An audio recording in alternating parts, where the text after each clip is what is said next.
بسم اللہ الرحمن الرحیم. نور قریشی آپ کے ساتھ. اللہم صلی علی محمد وعلی آل محمد کما صلیت علی ابراہیم وعلی آل ابراہیم انک حمید مجید. اللہم صلی علی محمد وعلی آل محمد. 9 منٹ کی ایک آڈیو ہے نبی پاک صلی اللہ علیہ وسلم کی تعظیم کے حوالے سے. آپ ذرا ٹائم نکال کر کے اس کو ضرور سنیے. شکریہ. فرمایا وَعَزَّرُوهُ، ان کی تعظیم کرے. آپ کی جناب میں کوئی گستاخی ہو جائے ایمان کے لالے پڑ جائیں گے اور آخرت برباد ہو جائے گی. اس تعظیم میں کیا کیا چیزیں شامل ہیں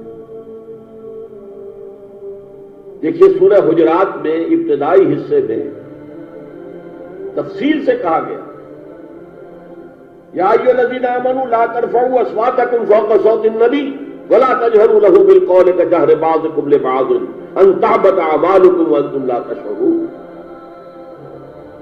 اے ایمان کے دعوے داروں، کبھی اپنی آواز کو رسول کی آواز سے بلند تر نہ کر دینا، مبادا تمہارے سارے اعمال حبط ہو جائیں اور تمہیں پتہ بھی نہ چلے. میں نے کوئی گناہ کبیرہ تو نہیں کیا ہے، میں نے کوئی گناہ تو نہیں کیا ہے. بس یہی ہوا نا کہ حضور کی آواز کے مقابلے میں اپنی آواز کو اونچا کر دیا. لا ترفعوا اصواتکم فوق صوت النبی ولا تجهروا له بالقول كجهر بعضکم لبعض. بلند آواز سے جیسے آپس میں باتیں کر لیتے ہو ایسے کبھی بات نہ کر بیٹھنا. ان تحبط اعمالکم، کہ تمہارے سارے اعمال حبط ہو جائیں، اکارت چلے جائیں، ختم ہو جائیں. وانتم لا تعلمون، تمہیں احساس بھی نہ ہو کہ ساری پونجی لٹ گئی. اس آیت کا ہم پر اطلاق کیسے ہوگا کبھی سوچا؟ صحابہ کرام تو یقیناً اس کے مخاطب اول تھے، ہم پر کیسے تھا؟ اگر ہماری گفتگو ہو رہی ہو، بحث ہو رہی ہو، میں کچھ کہہ رہا ہوں، آپ کچھ کہہ رہے ہیں، لیکن کوئی کہہ دے حضور نے یوں فرمایا ہے، فوراً چپ ہو جاؤ. اب اگر کہا نہیں میرا خیال یہ، اب گویا کہ یہ حضور کی آواز سے آپ نے اپنی آواز اونچی کر، اپنا فکر، اپنا فلسفہ، اپنا فہم، اپنی سوچ، اپنی عقل. ہاں بعد میں تحقیق کر لو یہ جو کہا تھا کہ حضور نے فرمایا بھی ہے کہ نہیں ہے، حدیث صحیح ہے کہ نہیں ہے، مستند ہے کہ نہیں ہے. لیکن اس وقت آواز بند کر لینا لازم ہوگا کہ اس کے بعد اقول نہیں کہہ سکتا میں یہ کہہ رہا ہوں. اس کا تو مطلب یہ کہ آپ مد مقابل پر کر رسول کے آ رہے ہیں.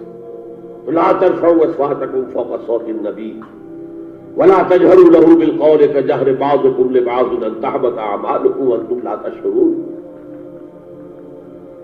صحابہ کے بارے میں آپ نے سنا ہوگا کہ حضور کی محفل میں ایسے بیٹھے ہوتے تھے ساکت و سامت، جیسے کہ ان کے سروں پر پرندے بیٹھے ہوئے ہیں اور انہیں اندیشہ ہے کہ ذرا سا بھی ہلیں گے تو پرندہ اڑ جائے گا. اس قدر ادب. حضور صحابہ سے سوال کرتے تھے اور یہ آپ کا طریقہ تھا تعلیم کا کہ پہلے ایک سوال سامنے لایا جائے تاکہ ان کا ذہن کھلے، سوچیں خود بھی. یہ تعلیم کا بہترین طریقہ ہے. اس کے بعد ہوتا کیا تھا؟ جواب نہیں دیتے تھے، اللہ و رسولہ عالم، اللہ اور اس کا رسول بہتر جانتے تھے. پھر اگر دوبارہ آپ پوچھتے تھے تو جو بھی سمجھ میں آتا تھا کہتے تھے. مجھے یاد آ رہی ہے ایک حدیث اور اچھا ہے کہ وہ آپ سن لیں، اس لیے کہ عام شکایت یہ ہے کہ مذہبی لوگ معاملات میں اچھے نہیں ہوتے. مسجدیں بنوائیں گے، مسجدوں میں قالیین بچھوائیں گے، وہاں پر فانوس لگوائیں گے، سب کچھ کریں گے، مدرسوں کی خدمت کریں گے، علماء کی خدمت کریں گے، لیکن معاملات، تجارت، کاروبار، بین الانسانی تعلقات عام شکایت ہے، اس کی وہ پرواہ نہیں کرتے، حقوق و لباد کا لحاظ نہیں. تو حضور نے ایک مرتبہ پوچھا صحابہ سے اتدرون من المفلس، تم جانتے ہو مفلس کون ہوتا؟ صحابہ نے جواب دیا المفلس عندنا من لا درہم له ولا دینارا، حضور ہم اس شخص کو مفلس سمجھتے ہیں جس کے پاس درہم و دینار نہیں ہے. ہم کہیں کہ روپیہ پیسہ نہیں ہے. فرمایا نہیں، میری امت کا مفلس وہ ہوگا جو بہت سی نمازیں لے کر آئے گا، بہت سے روزے لے کر آئے گا، بہت سے حج لے کر آئے گا، بہت سے عمرے لے کر آئے گا، لیکن اس کے ساتھ یہ قد شتم ھذا، فلاں شخص کو گالی دی تھی، واکل مال ھذا، فلاں شخص کا مال کھا لیا تھا، فلاں شخص پر تہمت لگائی تھی. اب وہ سارے دعوے دار آ جائیں گے، اللہ اس نے میرے ساتھ یہ کیا. ٹھیک ہے بھائی، اس کی نمازیں تم لے جاؤ، اور تو کچھ ہے نہیں، کوئی کرنسی تو ہے نہیں وہاں، نہ ڈالر ہے نہ یورو ہے، کچھ بھی نہیں، اعمال کی کرنسی ہے، نیکی تم لے جاؤ. کوئی اور دعوے دار آیا، روزہ وہ لے گیا، اس کے پاس کچھ نہیں رہا. دعوے دار اب بھی باقی ہیں. اب ان کے گناہ جو ہے اس کے حساب میں پڑھنے شروع ہو گئے، یہاں تک کہ دوسروں کے گناہوں کے بوجھ تلے دب کر وہ جہنم میں جھونک دیا. یہ مفلس. تو یہ انداز تھا حضور کا سمجھانے کا، پڑھانے کا، فطری طریقے تعلیم. تو فالذین آمنوا بہ وعزروہ، تو وہ لوگ جو ایمان لائے ان پر اور جنہوں نے ان کی تعظیم کا حق ادا کیا. وَنَصَرُوهُ، یہ آئی ہے اب سخت بات، اور ان کی مدد کی. مدد کس کام میں؟ حضور اتنے غیور تھے کہ ذاتی کام میں کوئی مدد آپ کسی سے نہیں مانگتے تھے.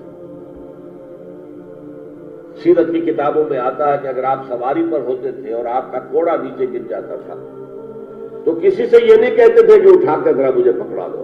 آپ سواری سے اترتے تھے، اپنا گھوڑا خود اٹھا. اور اس ضمن میں بھی سیرت النبی کا ایک واقعہ مجھے یاد آ رہا ہے، وہ میں آپ کو سنا دوں. جب ہجرت مدینہ کی اجازت آ گئی تھی عام لوگوں کے لیے، عام مسلمانوں کے لیے، چلے جاؤ جاؤ سب جاؤ مدینے کی طرف، لیکن رسول اپنی جگہ نہیں چھوڑ سکتا وداؤٹ ایکسپریس پرمیشن آف اللہ. تو حضور کے لیے ابھی اجازت نہیں آئی. جو یار غار تھے حضرت ابوبکر صدیق، وہ پوچھتے تھے حضور اجازت آ گئی؟ نہیں ابھی نہیں آئی. حضور اجازت آ گئی؟ نہیں ابھی نہیں آئی. حضرت عائشہ فرماتی ہیں کہ ایک روز دوپہر کے وقت حضور چلے آ رہے تھے، ہم حیران ہوئے.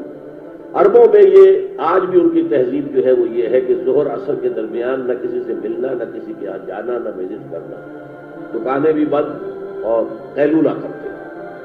یہ ان کی تہذیب کا حصہ. تو ہم حیران ہوئے، آپ نے اپنے سر کو ڈھانپا ہوا تھا کپڑے سے اور آپ تشریف لائے، اور آ کر آپ نے خوشخبری دی حضرت ابوبکر کو کہ ہجرت کی اجازت آ گئی. اب اس پر حضرت ابوبکر کو بڑی خوشی ہوئی، بڑے احساس مسرت کے ساتھ عرض کرتے ہیں حضور میں نے 2 اونٹنیاں تیار کر رکھی ہیں، خوب کھلا پلا کے انہیں فربا کیا ہوا ہے، تکڑا کیا ہوا ہے. حضور تھوڑا سا توقف کر کے فرماتے ہیں ٹھیک ہے، لیکن 1 اونٹنی کی قیمت میں ادا کروں گا. حضرت ابوبکر رو پڑے، حضور مجھ سے بھی یہ مغایرت کہ میری اونٹنی کی بھی آپ قیمت دینا چاہتے ہیں. تو نصرت جو ہے اس کے بارے میں جان لیجئے کہ یہ تو حضور کا جو ویژن تھا اس میں مدد، کوئی ذاتی اپنے کسی کام کے لیے آپ نے کبھی کسی سے مدد طلب نہیں کی. جو مشن اللہ نے ڈال دیا تھا کندھے پر، هو الذی ارسل رسولہ بالہدی ودین الحق لیظہرہ علی الدین کلہ ولو کرہ المشرکون. وہی تو ہے اللہ جس نے بھیجا ہے اپنے رسول محمد کو صلی اللہ علیہ وسلم الہدی دے کر، قرآن حکیم دے کر اور دین حق دے کر،